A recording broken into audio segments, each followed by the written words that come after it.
முதலாவதாக ஒரு பயம் நம்முடைய வாழ்க்கையில் இருக்கவே கூடாத, நம்ம வெளியே வரக்கூடிய பயம். என்ன பயம்? ஃபஸ்ட்டு என்ன பயம்? தொடர்ச்சியான பயம். அதிலிருந்து நம்ம என்ன பண்ணணும்னா வெளியே வரணும். எல்லாத்துக்கும் பயந்தே என்ன பண்ண முடியாது?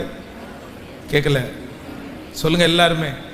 அப்போ நீங்கள் என்னவா இருக்கிறீங்கன்னா வீக்காக இருக்கிறீங்கன்னு அர்த்தம், நீங்கள் இன்னும் சரியாகலைன்னு அர்த்தம். நம்பர் 2, இரண்டாவதாக என்ன பயத்தில் நம்ம வெளியே வரணும் அப்படின்னா எல்லையற்ற பயத்திலிருந்து நம்ம வெளியே வரணும். நம்முடைய பயத்துக்கு என்ன இருக்கணும் சொல்லுங்களேன்? நம்முடைய பயத்துக்கு ஒரு லிமிட்டேஷன் இருக்கணும், அவ்வளோதான். அந்த கட்டுப்பாடு இருக்கணும். இதுக்கு மேலே நம்ம என்ன பண்ணணும்னா அந்த அண்டர்ஸ்டாண்டிங். அப்படின்னா இன்ஜெக்ஷன் போடும்போது சிலருக்கு ஒரு பயம் இருக்கும், சிலருக்கு டாக்டரை பார்த்தாலே பயமாக இருக்கும், சிலருக்கு மாத்திரை போடுறதுக்கு அவ்வளோ பயமாக இருக்கும், சிலருக்கு அதான். கடந்த நாட்களிலே ஒருத்தர் ஒரு பெரிய ஆள், பெரிய இன்ஜினியர், கிட்டத்தட்ட அவர் ஒரு 10 இயர்ஸுக்கு முன்னாடி 3 கோடி ரூபா பட்ஜெட்டில் ஒரு பெரிய இன்டீரியர் பண்ணவர்.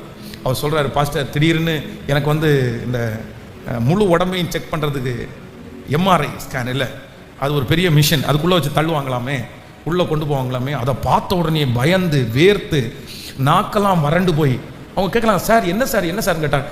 ஏங்க இவ்வளோ பெரிய மிஷினுக்குள்ளேயா விடுவீங்க அப்படின்னு. அது ஒன்றும் இல்லை, ஏன் கூண்டு மாதிரி இருக்குங்க, திடீர்னு அதெல்லாம் லாக் ஆயிடுச்சுன்னா என்னங்க பண்ணுறது, அதெல்லாம் ஒன்றும் லாக்கெல்லாம் ஆகாதுங்க அப்படின்னு. இல்லைங்க எனக்கு ரொம்ப பயமாக இருக்குங்க, எவ்வளோ நிமிஷம் வைப்பீங்க உள்ள அப்படின்னு. அதெல்லாம் ஒன்றும் இல்லை சார், 5 செகண்ட்ஸ் ஒரு 3 செகண்ட்ஸ்க்குள்ளே தான் எடுத்துரும் அப்படின்னு. கரெக்டாக சொல்லுங்கள் எத்தனை செகண்ட்? 5 செகண்ட்ஸ்க்குள்ளே வெளியே வந்துடுவீங்க அப்படின்னு. அங்கே உள்ளே போய் உட்காந்து மணியை பார்த்துட்டு, ஏங்க 5 ஆயிடுச்சு இன்னும் என்னை வெளியே அனுப்பலன்னு கத்திட்டு இருந்தேன் அப்படின்னு சொன்னார். எனக்கு ஆச்சரியம் என்ன அப்படின்னா, அந்த எத்தனையோ 1000 பேர் அந்த மிஷினுக்குள்ளே போய் என்ன பண்ணுறாங்க, டெய்லி வெளியே வர்றாங்க.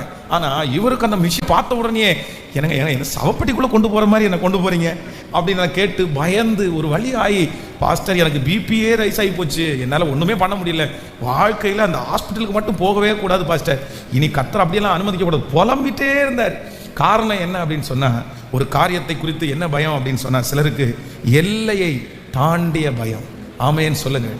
இல்லை ஆண்டவருடைய பிள்ளைகளை இன்றைக்கு ஒருவேளை வந்திருக்கிற பாஸ்டர், உண்மையிலே நீங்கள் சொல்கிறது எனக்கு உண்மையாக தான் தெரியுது, நான் ரொம்ப எல்லையை தாண்டி பயப்படுறேன் பாஸ்டர், எனக்கே தெரியுது இந்த பயம் எனக்கு அவசியம் இல்லாதது. என் பிள்ளை என்னை பார்த்து சொல்கிறாங்க, ஏன் மம்மி இதுக்கெல்லாம் பயப்படுறீங்க, என் பையன் என்னை பார்த்து சொல்கிறான், எதுக்கு மம்மி இதெல்லாம் பயப்படுறீங்க, ஆனால் என்னால் முடியலையே பாஸ்டர், என்னால் முடியல அப்படின்ற ஒரு சூழ்நிலையில் ஒருவேளை இந்த சத்தத்தை யாரோ ஒருத்தர் கேட்டுக்கொண்டிருக்கலாம். பாஸ்டர் எனக்காக தான் இன்னைக்கு வார்த்தை, நான் ரொம்ப எல்லையற்று பயப்படுறேன். ஆனால் ஆண்டவர் இன்று கத்தர் உங்களுக்கு இறங்குவாராக, இந்த வார்த்தையை கொடுத்த ஆண்டவர் இறங்குவாராக, உங்களுடைய எல்லையற்ற பயத்திலிருந்து கத்தர் உங்களை வெளியே கத்தர் கொண்டு வருவாராக, உங்களுக்கு ஒரு தெளிந்த புத்தியை கத்தர் உங்களுக்கு கட்டளை இடுவாராக. அந்த பயத்தை கண்ட்ரோல் பண்ணக்கூடிய ஒரு பவரை ஆண்டவர் இன்றைக்கு இந்த பிரசங்கம் நடந்து கொண்டிருக்கும் போது கத்தர் கிருபையாய் தர போகிறார் என்று நம்புறவர்கள், இயேசுவே தேவகுமாரனே எங்களை கத்தர் கிருபையாய் நடத்துகிறவர். ஹல்லேலூயா.